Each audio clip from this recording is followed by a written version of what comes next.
오늘 말씀의 제목은 고난은 아무도 원하지 않는 선물입니다. 고난은 아무도 원하지 않는 선물입니다. 푸른 나무 재단이라는 곳이 있습니다. 여러분 이름 들어보셨나요? 이곳은 학교 폭력을 예방하고 그 피해자를 돕는 기관입니다. 이곳을 설립하신 분이 김종기라는 분입니다. 자신의 전 재산을 털어서 이곳을 설립하시고 27년 넘게 학폭 피해자 청소년들을 돕고 계십니다. 원래 이분은 삼성에서 굉장히 잘 나가던 분이셨습니다. 입사한 지 10년 만에 홍콩 법인장까지 할 정도였으니까요. 그런데 어느 날 그 대기업을 그만두고 이 재단을 설립하셨습니다. 어쩌면 여러분 유퀴즈에서 이분을 아마 보셨을지도 모르겠습니다. 그분 아들이 고등학교 때 학교 폭력을 오랫동안 당했습니다.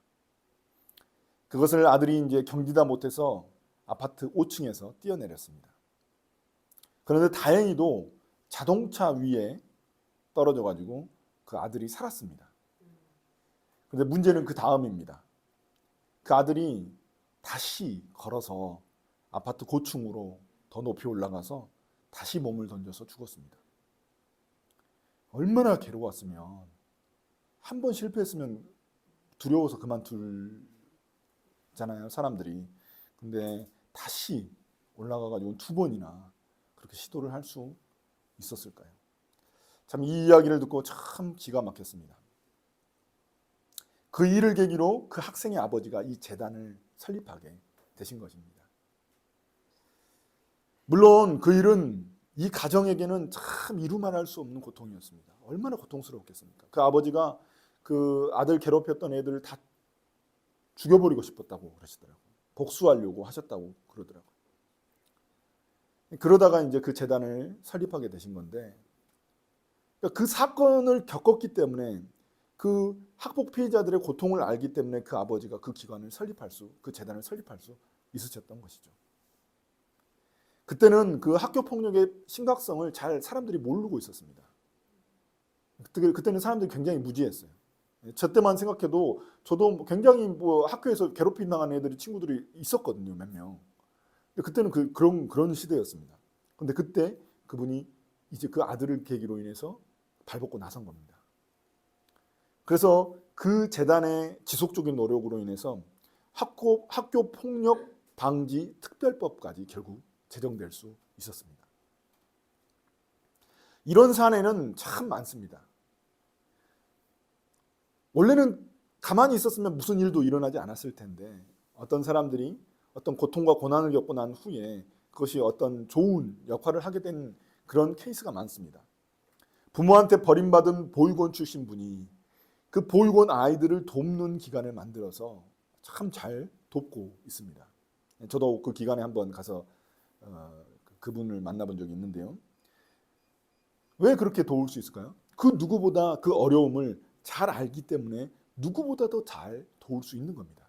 자기가 보육원 출신이기 때문에 보육원 아이들의 고통을 너무나 잘 알고 있는 거죠. 이처럼 고난은 아무도 원하지 않는 것입니다. 그렇죠. 고난을 기뻐하고 좋아할 사람이 어디 있겠습니까? 고난은 아무도 원하지 않습니다. 그러나 결과적으로는 그 고난이 누군가에게는 선물이 될 수 있습니다. 유익이 될 수 있다는 말입니다. 그럼 이런 유익 때문에 우리는 고난이 선한 것이라고 과연 말할 수 있을까요? 고난은 선한 것입니다.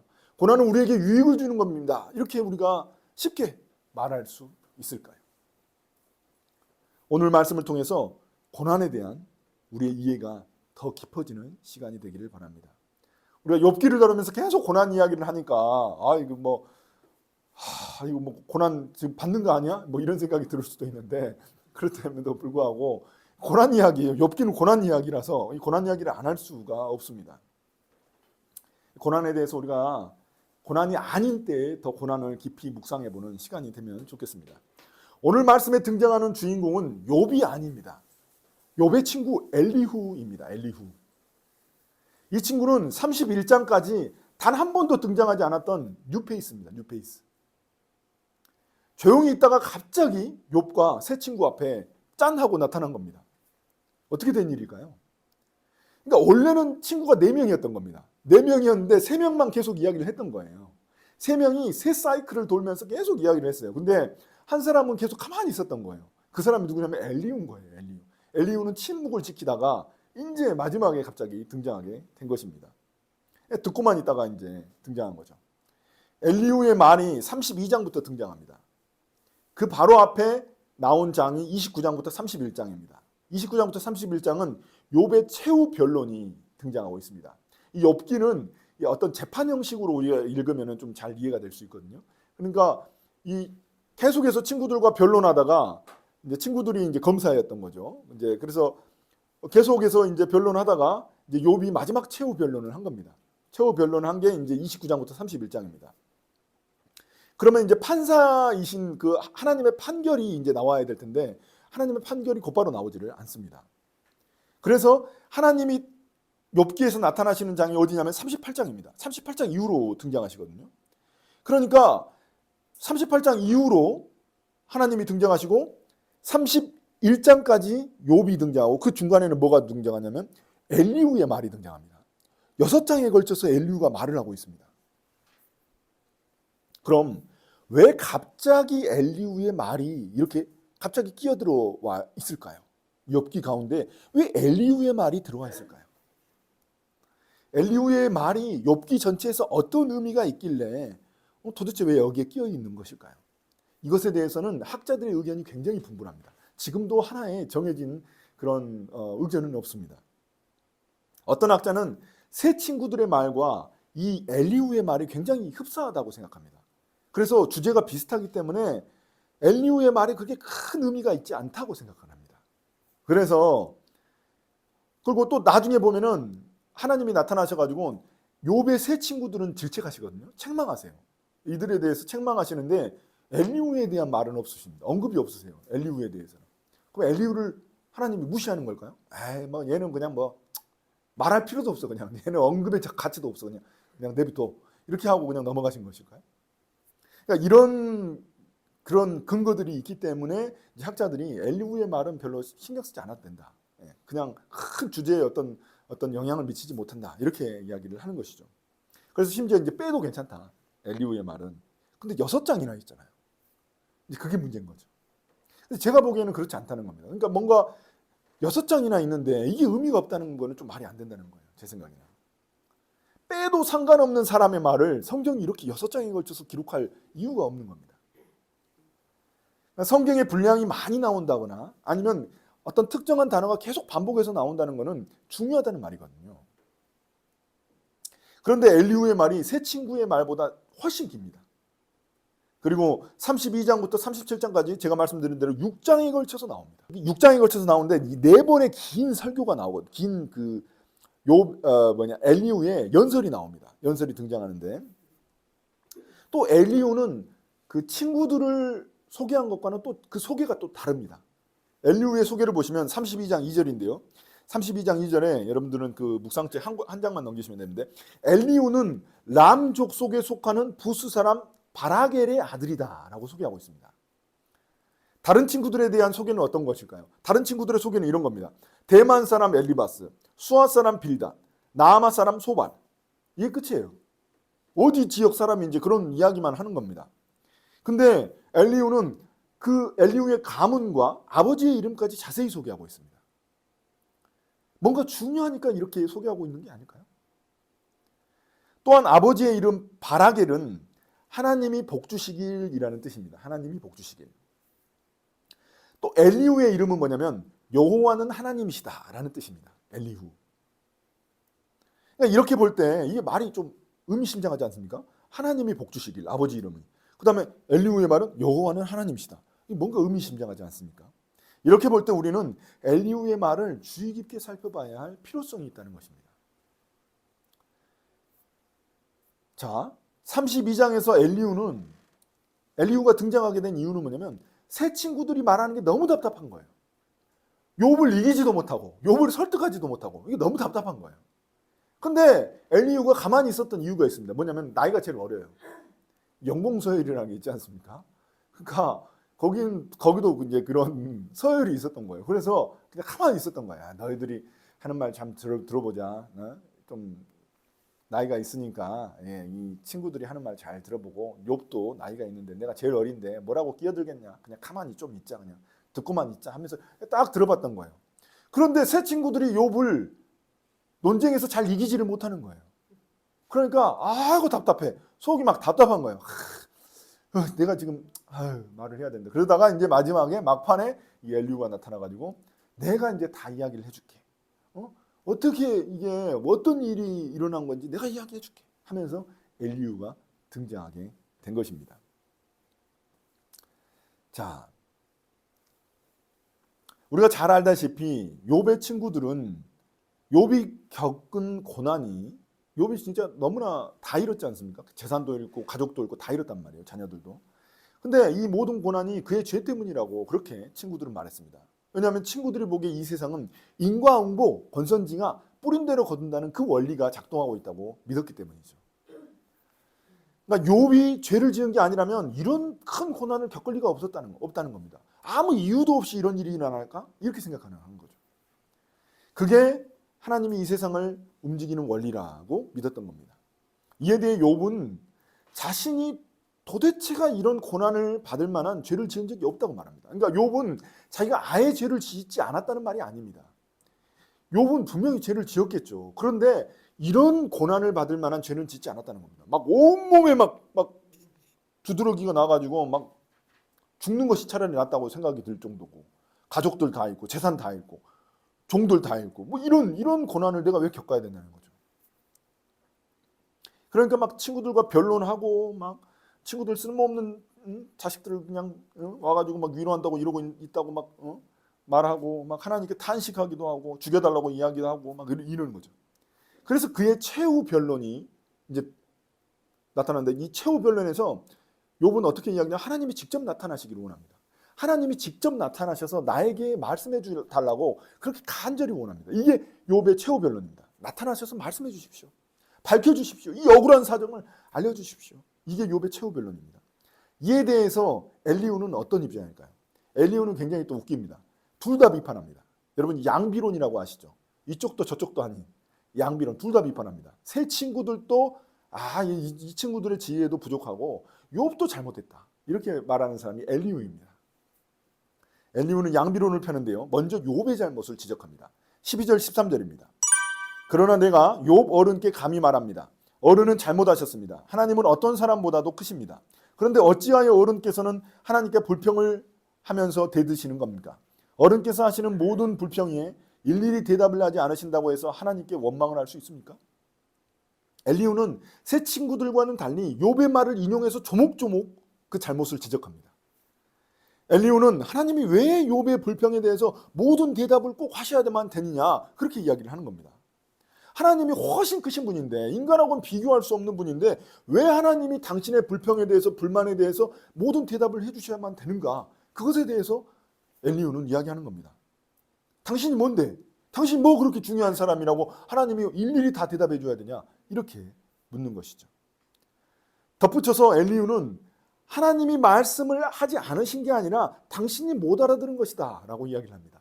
그러니까 하나님은 이야기를 하시는데 욥 당신이 귀가 막혀갖고 못 알아듣는 거라는 겁니다. 14절입니다. 사실은 하나님이 말씀을 하시고 또 하신다고 하더라도 사람이 그 말씀에 주의를 기울이지 못할 뿐입니다. 그러니까 욥 당신이 못 들은 거야.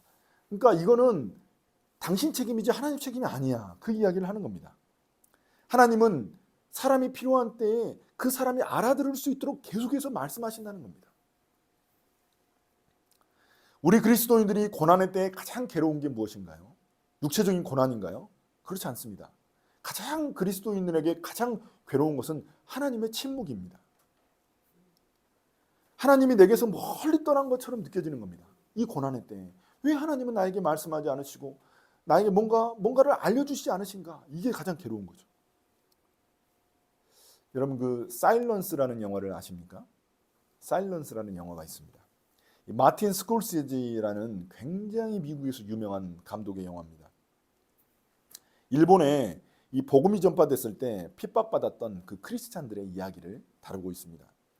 그 영화 제목이 사일런스인 이유가 있습니다. 사일런스가 뭔가요? 침묵이라는 뜻입니다. 침묵. 크리스찬들이 거기에 보면은 각종 고문으로 죽어갑니다. 각종 고문이 있는데 불에 태워서 죽이거나 뜨거운 유황 그 온천 물로 이게 떨어뜨려 가지고 방울방울씩 떨어뜨려 가지고 살이 타는 듯이 해 가지고 죽이기도 하고 파도에 그냥 그 몸이 찢겨 나가도록 그렇게 해 가지고 죽이기도 하고 그렇게 막 각종 고문을 통해서 그 크리스찬들을 죽이는데 하나님이 아무 말씀도 안 하시고 침묵하시는 겁니다. 그래서 제목이 사일런스입니다. 그러니까 예수의 신부들과 크리스찬들이 기도합니다. 기도해요. 죽기 일부 직전까지도 기도합니다. 그런데 아무 변화가 없는 거예요. 아무 기적도 안 일어나는 거예요. 그래서 사일런스입니다. 욥의 괴로움도 바로 그겁니다. 하나님이 가장 필요한 때, 고난의 때에 하나님이 가장 필요하지 않겠습니까? 내가 잘 나갈 때 하나님이 뭐 얼마나 필요하겠습니까? 가장 필요할 때는 내가 고난의 때, 가장 힘들 때, 고통스러울 때죠. 근데 그때 오히려 하나님은 침묵하시고 모습을 감추신다는 겁니다. 하나님의 부재, 하나님의 침묵. 이게 우리 크리스찬들은 가장 큰 고통인 거죠. 근데 엘리후가 뭐라고 이야기합니까? 엘리후가 하나님은 그런 분이 아니라는 겁니다. 엘리후의 말은. 15절부터 18절입니다. 사람이 꿈을 꿀 때, 밤에 환상을 볼 때, 또는 깊은 잠에 빠질 때, 침실에서 잠을 잘 때, 바로 그때에 하나님은 사람들의 귀를 여시고 말씀을 듣게 하십니다. 하나님은 거기에서 경고를 받고 두려워합니다. 사람들은 거기에서 경고를 받고 두려워합니다. 하나님은 사람들이 죄를 짓지 않도록 하십니다. 교만하지 않도록 하십니다. 하나님은 사람의 생명을 파멸에 빠지지 않도록 지켜주시며 사람의 목숨을 사망에서 건져주십니다. 엘리후는 하나님이 꿈과 환상을 통해 우리에게 말씀하신다고 주장합니다.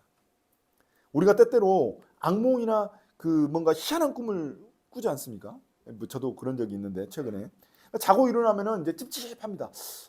도대체 뭔가 있나? 이런 생각이 드는 거죠. 요게 바로 하나님이 우리에게 말씀하시는 그런 통로라는 겁니다. 수단이라는 겁니다. 이 엘리후의 말이에요. 뭔가 하나님이 꿈과 환상을 통해서라도 우리의 무의식 중에서라도 하나님이 뭔가 알려주신다는 겁니다. 이게 하나님의 이 소통이라는 겁니다. 소통 방식이라는 겁니다. 그래서 그 꿈과 환상을 통해서 우리에게 경고하시고 우리가 사망의 길로 죄의 길로 가지 않도록 우리를 이렇게 하신다는 겁니다. 알려주신다는 겁니다. 그러니까 이 말은 뭔가요? 하나님은 우리에게 결코 침묵하지 않으신다는 겁니다. 적절한 때에 하나님이 개입하신다는 겁니다. 엘리후는 또 한 가지를 소개합니다. 19절부터 26절인데요. 좀 길지만 여러분 잘 따라오시기 바랍니다. 하나님은 사람에게 질병을 보내셔서 잘못을 고쳐주시기도 하시고 사람의 육체를 고통스럽게 해서라도 잘못을 고쳐주시기도 하십니다. 그렇게 되면 병든 사람은 입맛을 잃을 것입니다. 좋은 음식을 보고 구역질만 할 것입니다. 살이 빠져 몸이 바짝 마르고 전에 보이지 않던 앙상한 뼈만 두드러질 것입니다. 이제 그의 목숨은 무덤에 다가서고 그의 생명은 죽음의 문턱에 이르게 될 것입니다. 몸이 아파가지고 죽어가는 사람에 대한 표현이죠. 하나님은 질병을 통해서도 우리에게 말씀하신다는 겁니다. 질병이라는 고통을 통해서 하나님의 뜻을 깨닫게 하신다는 것입니다. 지금 욥이 겪고 있는 고통도 결국 하나님의 뜻을 깨닫는 그런 통로로 작용하고 있다는 게 엘리후의 주장입니다. 이에 대해서 C.S. 루이스, 여러분 잘 아시는 C.S. 루이스는 이렇게 말했습니다. 하나님은 우리의 쾌락 속에서 우리에게 속삭이시고 우리의 양심 속에서 말씀하시지만 우리의 고통 속에서 소리치십니다. 속삭이시고 말씀하시지만 고통 가운데서는 우리에게 소리치신다는 겁니다. 하나님. 고통은 귀먹은 세상을 깨우는 하나님의 메가폰입니다. 이게 C.S. 루이스의 말입니다. 우리들이 잘 나갈 때는 하나님의 말씀을 잘 듣지 못합니다. 하나님이 아무리 말씀하셔도 교만하기 때문에 우리의 눈과 귀를 닫아버리는 거죠. 잘 나갈 때 하나님 말씀 잘 안 들려요. 그렇지 않습니까? 그러나 우리에게 질병이 찾아오고 고난이 찾아오고 고통이 찾아올 때 그때 우리의 마음이 낮아지죠. 우리의 마음이 정말 가난해져가지고 그때 눈과 귀가 열리는 겁니다. 그때 이제 하나님의 말씀이 들리는 겁니다. 하나님의 음성이 들리는 것입니다. 그때 하나님의 말씀이 마치 메가폰처럼 막 그 메가폰 있지 않습니까? 메가폰처럼 우리에게 이제 그때 잘 들리는 것이죠. 그래서 많은 분들이 제대로 된 그 신앙에 들어서게 된 계기가 바로 큰 고난을 겪고 난 후라고 말하곤 합니다. 예를 들어서 KBS 최선규 아나운서 아시죠? 요새는 이제 뭐 일반 방송보다는 기독교 방송에 많이 나오시는데 그분의 간증을 들어봤더니 그분 딸이 거의 거의 죽었어요. 그냥 거의 죽은 거예요. 근데 죽었다가 다시 살아난 거예요. 그 계기를 통해서 이 최성기 아나운서가 신앙을 갖게 됐다는 겁니다. 원래 독실한 불교 신자였는데 신앙을 갖게 됐다는 겁니다. 그 고난이 아니었다면 이 사람이 믿었을까요? 이 사람이 신앙을 갖게 됐을까요? 그때 마음이 가장 가난해졌기 때문에 그 하나님의 부르심을 그가 들을 수 있었던 것입니다. 이게 바로 우리의 연약한 모습 아니겠습니까? 우리의 모습 아니겠습니까? 23절부터 26절입니다. 한번 보시면 그때 하나님의 천사 1000명 가운데 한 명이 그를 도우러 올 것입니다. 그 천사는 사람들에게 사람이 마땅히 해야 할 일을 상기시킬 것입니다. 하나님은 그에게 은혜를 베푸시고 천사에게 말씀하실 것입니다.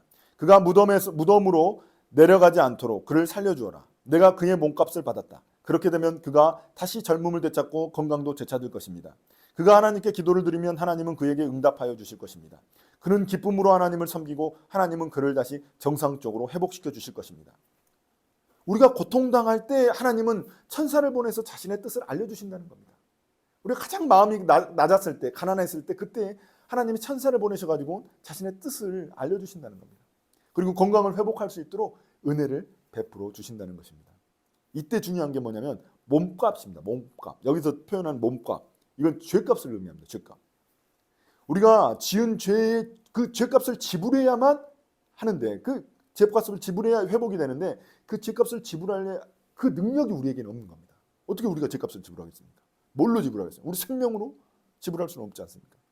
그러나 하나님은 그 몸값을 그 죄값을 받으신 걸로 여기시고 갚으신 걸로 여기시고 우리를 회복시켜 주신다는 겁니다. 그러면 우리는 이런 고백을 하게 됩니다. 27절부터 30절인데요. 그는 사람들 앞에서 고백할 것입니다. 나는 죄를 지어서 옳은 일을 그르쳤으나 하나님이 나를 용서하여 주셨습니다. 하나님이 나를 무덤에 내려가지 않게 구원해 주셨기에 이렇게 살아서 빛을 즐기게 되었습니다. 하고 말할 것입니다. 이 모두가 하나님이 하시는 일입니다. 하나님이 사람에게 2번, 3번 이렇게 되풀이 하시는 것은 사람의 생명을 무덤에서 다시 끌어내셔서 생명의 빛을 보게 하시려는 것입니다. 엘리후의 요점은 바로 이것입니다. 하나님이 우리에게 침묵하시지 않고 끊임없이 말씀하시고 우리를 도우신다는 겁니다. 우리에게 고난을 주시지만 그것은 하나님이 우리를 징계하시기 위함이 아니라 우리를 내치시기 위함이 아니라 우리를 멸망하지 않도록 도우시는 그런 하나님의 도구라는 겁니다. 고난이라는 게. 양이 잘못된 길로 갈 때 그것을 가지 못하도록 채찍질하는 게 바로 고난이라는 겁니다. 그래서 결국에는 우리를 회복시켜 주시고 우리를 구원해 주시는 게 바로 고난이라는 것입니다. 우리에게 말씀하시고 우리를 도우신다는 것입니다. 이거는 분명히 새 친구들의 주장과는 조금 다른 면이 있습니다. 새 친구들의 주장과 똑같은 게 아니에요. 조금 다른 면이 있습니다. 발전된 면이 있는 거죠. 뭡니까? 고난이, 친구들은 뭐라고 했어요? 고난은 하나님의 징계라고 했습니다. 죄를 지은 것의 징계라고 했어요. 그런데 이 엘리후는 뭐냐면 고난이 하나님의 징계와 심판은 그렇게 곧바로 이야기할 수 있는 건 아니라는 겁니다. 엘리후는 고난이 오히려 하나님이 우리를 구원하시기 위한 수단으로서 도구로서 쓰임받고 있다는 겁니다. 새 친구들의 주장에 의하면 어떤 겁니까? 고난은 안 좋은 겁니다. 없어야만 하는 게 좋은 거죠. 고난은. 왜냐하면 하나님의 징계이고 심판이기 때문에. 그리고 죄로 인해서 얻은 게 그 고난인 거죠. 그러나 엘리후의 주장에 따르면 고난은 때로 우리에게 필요한 것이 되는 겁니다. 왜냐하면 우리를 돌이켜가지고 구원받게 하는 거니까. 고난이 없다면 우리는 죄의 구렁텅이에 빠져서 멸망의 길로 갈 수밖에 없기 때문인 것이죠. 여러분 어떻습니까? 새 친구들의 주장, 엘리후의 주장, 근거가 있습니다. 그렇죠. 그러나 과연 모든 일이 그럴까요? 모든 고난이, 모든 고통이 과연 그럴까요? 고난이 하나님의 교육용 목적으로만 사용되던가요? 또 교육용 목적이라는 것은 우리를 경고해가지고 우리를 다시금 성장하게 만드시고 우리를 구원받게 만드시고 이런 좋은 목적으로 교육용으로만 우리를 그렇게 고난을 하나님이 사용하실까요? 세월호 참사로 죽은 자녀들 때문에 그 부모들이 결국엔 스스로 목숨을 끊으셨어요.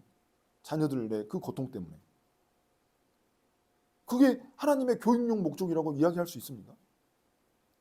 엘리후의 말처럼 하나님이 이 사람을 구원받게 만들기 위해서 그렇게 하셨다고 말할 수 있겠어요? 세월호에서 자식이 죽어가지고 부모가 죽었는데 말할 수가 없는 거죠. 그렇게 엘리후의 말처럼 하나님이 누군가를 구원하시기 위해서 이런 큰 고통을 주셨다? 그런 고난을 주셨다? 어떻게 그렇게 말할 수 있겠습니까? 고난과 고통의 문제는 이처럼 쉬운 게 아닙니다. 우리가 보통 신정론이라고 하거든요. 이거를 고통의 문제를 신정론이라고 하는데 그 신정론에 여러 가지 이론들이 있어요. 그래서 이 고난은 우리를 성장시키고 더 선한 목적을 위해서 하나님이 우리에게 고난을 주신 것이다라는 그런 어떤 하나의 이유가 있어요. 근거가 있어요. 또 죄로 인한 것이다. 이것도 하나의 근거죠. 그런 근거들이 많이 있습니다. 또 하나님의 큰 계획 가운데 있다. 이런 뭐 근거도 있고요. 이런 근거들이 있지만 그걸 통해서 그걸 가지고 고난의 문제를 다 해석할 수는 없습니다. 그게 전부가 다 아닌 거예요. 뭐 물론 고난이 죄의 문제일 수도 있죠. 우리가 뭔가 죄를 저지르면 그 대가를 받게 되지 않습니까? 그게 고난일 수도 있지 않습니까? 그게 세상 이치이기도 합니다. 그러나 그게 전부는 아니라는 것입니다. 때로 고난과 고통 때문에 우리는 더 큰 선을 이루기도 합니다. 제가 처음에 말씀드린 대로 푸른 나무 재단, 그 아버지가 아들의 고통 때문에 재단을 세워가지고 수많은 학폭 피해자들을 돕고 그들이 다시금 회복할 수 있도록 도와주지 않았습니까? 그 일이 있었기 때문에 그렇게 할 수 있었던 거죠. 그러나 그게 전부는 아니라는 겁니다. 고난에. 어떤 고난과 고통은 도저히 해석할 수가 없습니다. 자연재해나 재난, 전쟁 등으로 수많은 사람들이 죽은 것에 대해서 어떻게 우리는 감히 하나님의 선하신 계획이 있다고 쉽게 말할 수가 있겠습니까? 함부로 말할 수가 있겠습니까? 이제 오늘 말씀을 마무리하겠습니다. 사랑하는 형제자매 여러분, 제가 앞서 소개한 사일런스라는 그 영화에 보면은 이런 장면이 등장합니다. 저는 크리스마스 때 이걸 볼까 생각이 좀 너무 분위기가 가라앉을까 봐 이걸 보면은 그런 마음이 좀 있는데 아무튼 욥기하고는 잘 어울리기 때문에 크리스찬들을 핍박하고 박해하던 그 관리들이 있습니다. 일본 관리들이 있는데 이들이 크리스찬들을 걸러내는 테스트를 합니다. 크리스찬들을 걸러내는 테스트를 하는데 뭘 하냐면 그 판화가 있어요. 그 예수님의 모습을 그린 그 새긴 그 판화가 있는데 그 판화를 밟고 지나가면 살려주겠다고 이야기합니다. 믿음이 있는 사람들이 그 판화를 지나가야 되는 거죠. 밟고 지나가는 겁니다. 예수님의 얼굴을 밟고 지나가는 겁니다. 그럼 살려주겠다는 겁니다. 그리고 예수의 신부들한테도 그걸 요구합니다. 그 성도들을 갖다가 인질로 삼아놓고 성도들을 갖다가 이제 거의 거꾸로 세워놓고 이제 그 예수의 신부가 그 판화를 밟고 지나가지 않으면 그 성도들을 죽이겠다고 이제 협박하는 겁니다. 딜을 합니다. 그럼 예수의 신부가 그 성화를 밟고 지나갈까요? 그럼 엄청나게 고민합니다. 그래서 그의 고백이 이런 고백입니다. 주님 두렵습니다. 주님 두렵습니다. 이 신부가 계속해서 그 고백을 해요. 주님 두렵습니다. 당신의 침묵의 무게가 너무나 두렵습니다. 저는 도대체 허공에 기도하고 있는 것일까요? 이런 고백을 합니다. 그때 그가 그 절체절명의 순간 그때 하나님의 음성을 듣습니다. 어떤 음성을 들을까요? 야, 밟고 지나가지 마. 너 밟고 지나가면 그때부터 아웃이야. 뭐 이런 음성을 들을까요? 그게 아닙니다. 어떤 음성을 들으냐면 어서 밟아라. 너의 고통을 잘 안다. 십자가를 짊어지기 위해 세상에 태어난 나는 그 발의 고통을 잘 알고 있다. 그때 그는 이제 하나님은 주님이 침묵하시지만 또한 침묵하지 않으신다는 것을 깨달았습니다. 주님이 그 고통 가운데 그 성도들과 함께 하신다는 것을 그 신부가 깨달았던 것입니다. 우리 그리스도인들에게 고난과 고통의 문제는 쉬운 일이 아닙니다. 다 이해할 수 없습니다. 그러나 그래서 오히려 우리에게는 믿음이 필요한 것입니다. 제가 이 욥기를 설교하면서 계속 믿음의 이야기를 하고 있지 않습니까? 고난이 우리 그리스도인에게는 하나님의 비밀이자 신비라는 그 믿음이 우리에겐 필요한 겁니다. 그 믿음으로 나의 고난의 때에 우리가 위로를 받고 또 나만 고난을 받고 있는 것이 아니라 내 이웃이 고난받을 때 그 이웃에게 참된 위로자가 돼줄 수 있는 것, 그게 바로 우리 욥기에 있어서 중요한 주제가 아니겠습니까?